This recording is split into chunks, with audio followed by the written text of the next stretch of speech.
So, Michael, why have Transformed chose the virtual path? Um, it's an interesting question, Michelle, because certainly when we first sort of started out, like all smaller businesses, um, you tend to start out with the end game in mind, particularly if you are a bit of a fan of any of the books written by Michael Gerber. He was the guy who wrote all about eMyth.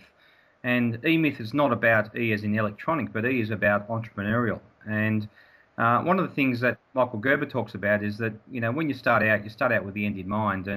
And what that means is that you basically design the organisation as you think it's going to be in 5 or 10 years' time. Now, practically what that looks like is you end up with this organisation chart with 50 or 60 boxes on it. There's only one slight problem though, is that when you're starting out as a small business, your name's in every single box. So part of the challenge that you find is that with all of these jobs to be done, traditionally what we tended to do, and what organisations tend to do is they tend to go and hire admin staff or hire somebody to perform a number of those functions. And unfortunately, what they do in doing that is that they tend to employ someone who might be a fantastic person, but they give them 10 or 20 different disparate jobs and expect them to do them all particularly well. Mm. An alternative model is that you actually go and hire specialists who are specialists in the marketing field or the PR field or in designing learning materials or in managing student administration functions.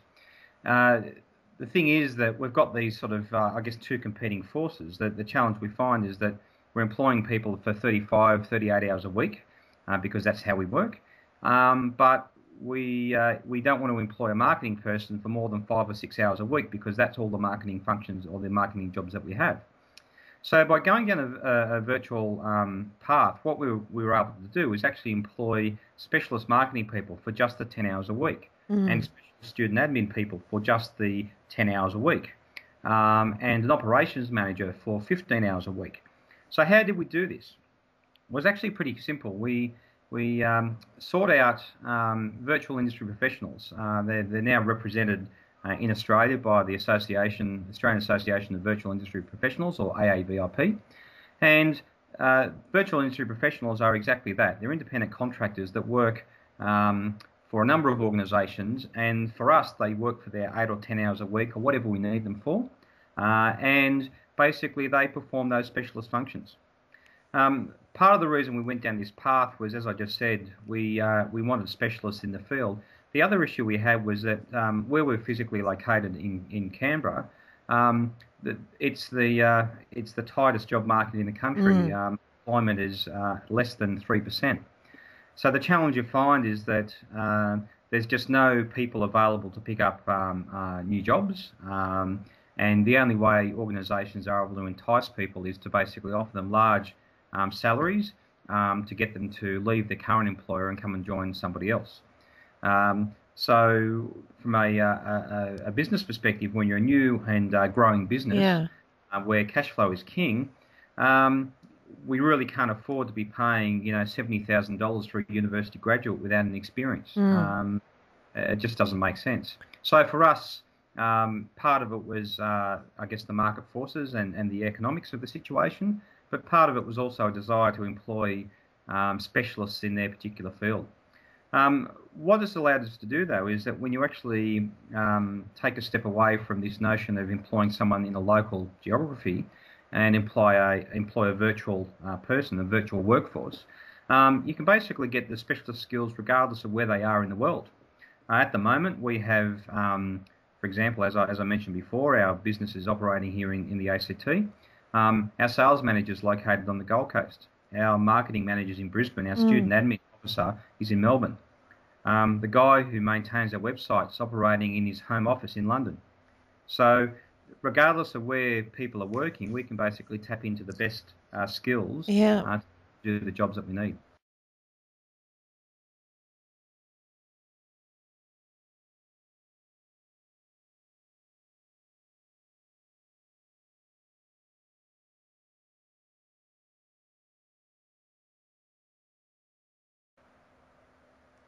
Okay, so Michael, what do you see as the future of the virtual world or the future of e-learning?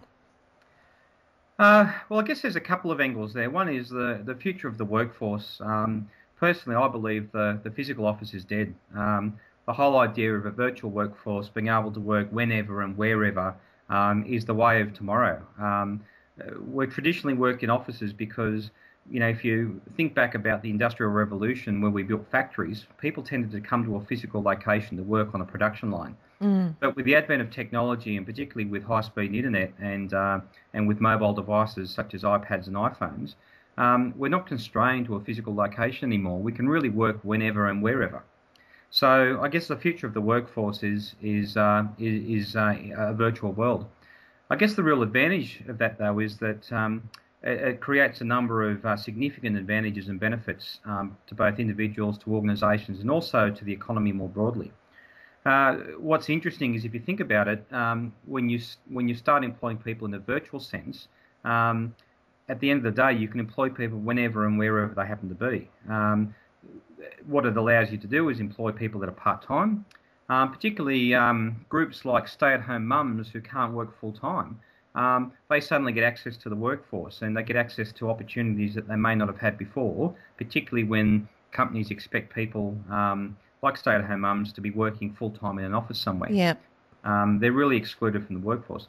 But then the fact that you don't need to have a physical office, there's significant cost savings there, but also there's tremendous environmental benefits as well. The fact that you don't have people travelling to and from work, the cost and time savings are substantial.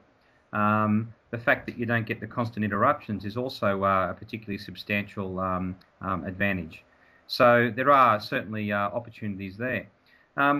If you also think more broadly, there's other environmental benefits. Just think about the so-called housing affordability crisis. People commonly talk about the high price of housing in cities. Well, if people can live wherever they want and can work from those locations, the housing affordability crisis really just disappears. That's right. Because people can live wherever. What do you see the future for e-learning in terms of the virtual environment?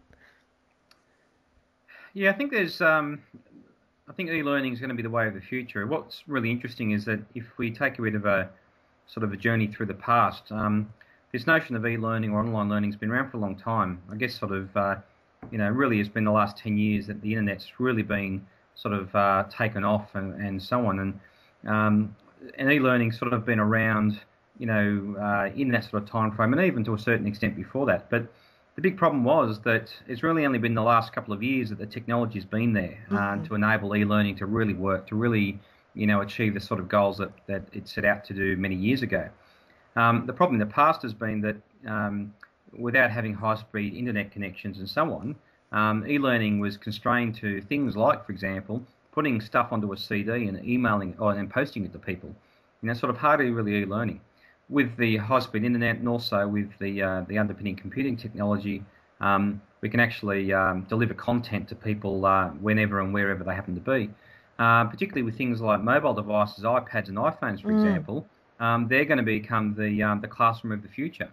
I'm told that recently a number of developing countries have actually been investigating how they can actually deliver education, basic education to the millions of young people in their countries. And the challenge they have is that they don't have the funds or the infrastructure to be able to build schools all around the country. So in fact, what they're seriously investigating is how can they use mobile devices like iPads, for example, and cheap alternative versions of tablets as the virtual classroom, and that then becomes the vehicle by which people can learn.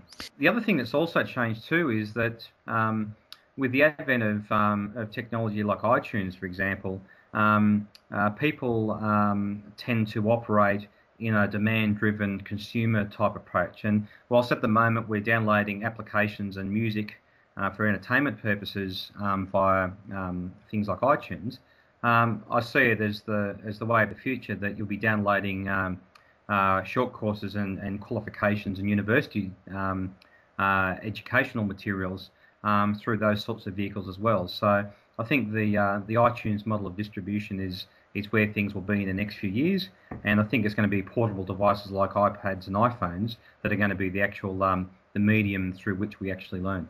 Fascinating. Thanks for that. Excellent.